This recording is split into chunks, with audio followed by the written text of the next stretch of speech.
Good morning, Dugan. The weather for Monday, March 4th. It's going to be cloudy with a high of 56 degrees. Have an awesome day. These students had a birthday over the weekend.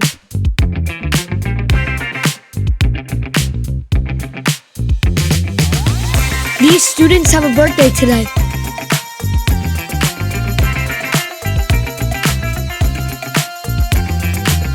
Happy birthday!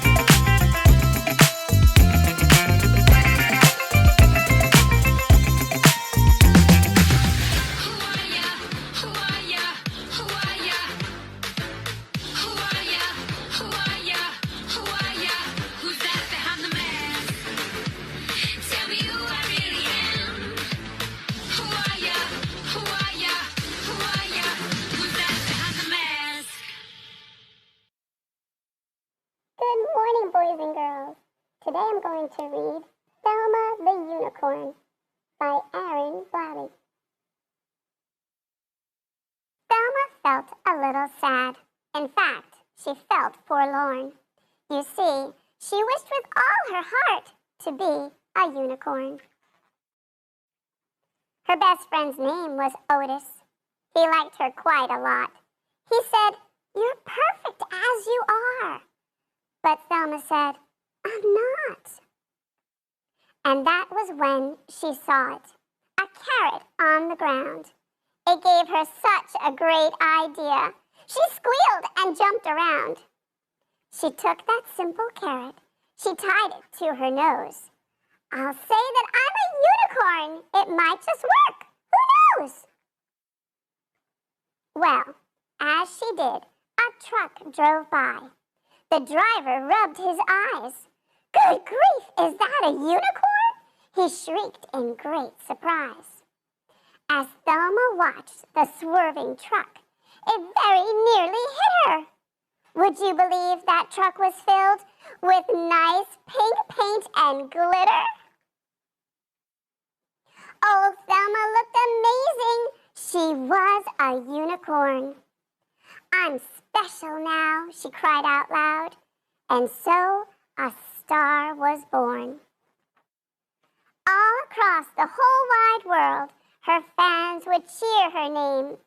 Thelma loved it every bit. The fame, the fame, the fame.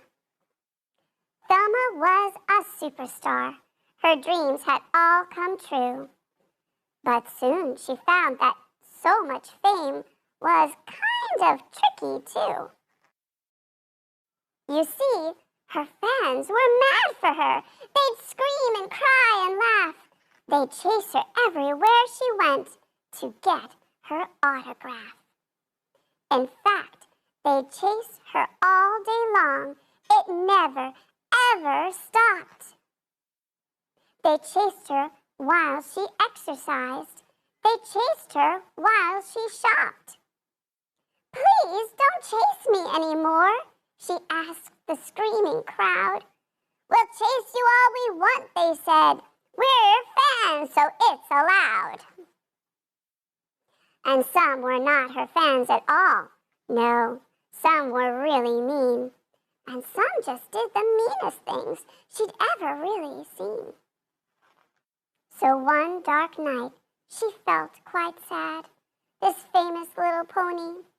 She said, "I thought that I'd feel great, but all I feel is lonely."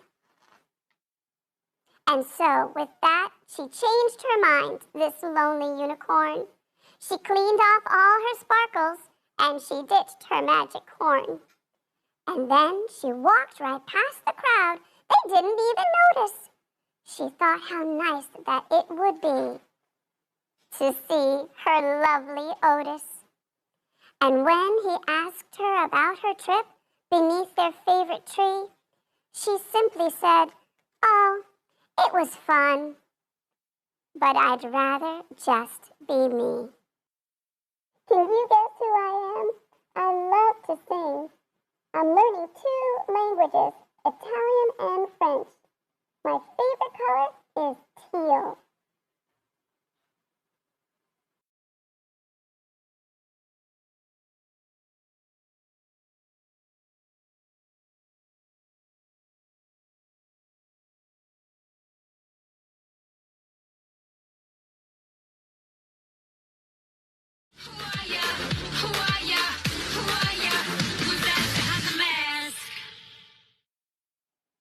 Hi, boys and girls. Today I'm going to read The Good Egg by Jory John and Pete Oswald.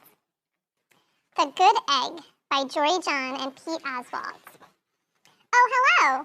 I was just rescuing this cat. Know why? Because I'm a good egg. A very good egg. It's true. I do all kinds of good things, like I'll carry your groceries, I'll water your plants, I'll change your tires, I'll paint your house. If you need any help whatsoever, I'm your egg. I've always been a good egg. It's been this way from the start, even in my earliest days, back at the store. There were a dozen of us, living together under one recycled roof. There was Meg, and Peg, and Greg, and Clegg, and Shell, and Shelly, and Sheldon, and Shelby, and Egbert, and Frank, and other Frank. The other 11 eggs weren't on their best behavior. They weren't exactly good. They ignored their bedtime. They only ate sugary cereal. They threw tantrums. They cried for no reason. They broke their stuff on purpose. Meanwhile, I tried to take charge. I tried to fix their bad behavior. I tried to keep the peace because I was a good egg. A very good egg. Nobody seemed to care, though. Every night, I was exhausted. My head felt scrambled. Then one fateful morning, I noticed some cracks in my shell. They were everywhere.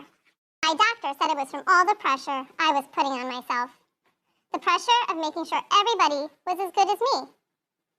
I was cracking up. Literally. Something had to change. I'd had enough.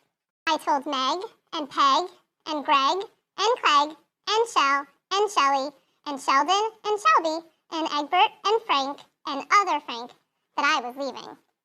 I can't be the only good egg in a bad carton, I said. Blah, blah, blah, they replied. I left that night. I wandered from town to town. The hours became days. The days became weeks. I lost track of time. I was alone. Out there on the road, under the stars, I really tried to focus on myself and what I needed. I took walks. I read books. I floated in the river. I wrote in my journal. I found simple moments to be quiet. I breathed it in. I breathed it out. I even started painting. For once, I found time for me. And guess what? Little by little, the cracks in my shell started to heal. My head no longer felt scrambled. I started to feel like myself again. So I've made a big decision. I'm returning to my old carton and my friends. Besides, I'm kind of lonely out there.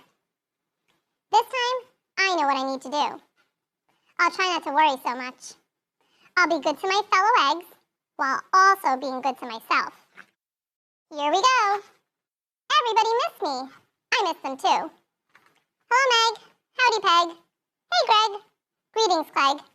What's up, Shell? Aloha, Shelly. Heyo, Sheldon. Hi, Shelby. Good day, Egbert. What's happening, Frank? Howdy do, other Frank. Sure, every once in a while, somebody's still a little bit bad. But it's not like before. Here's what I realized. The other eggs aren't perfect. And I don't have to be either. I'm okay with that. Yep, the old carton is back together. We're a solid dozen again. It's good to be home. My 3 facts about me is that I love the color yellow. I love to go on hikes and be outdoors. And I was a state champion in high school.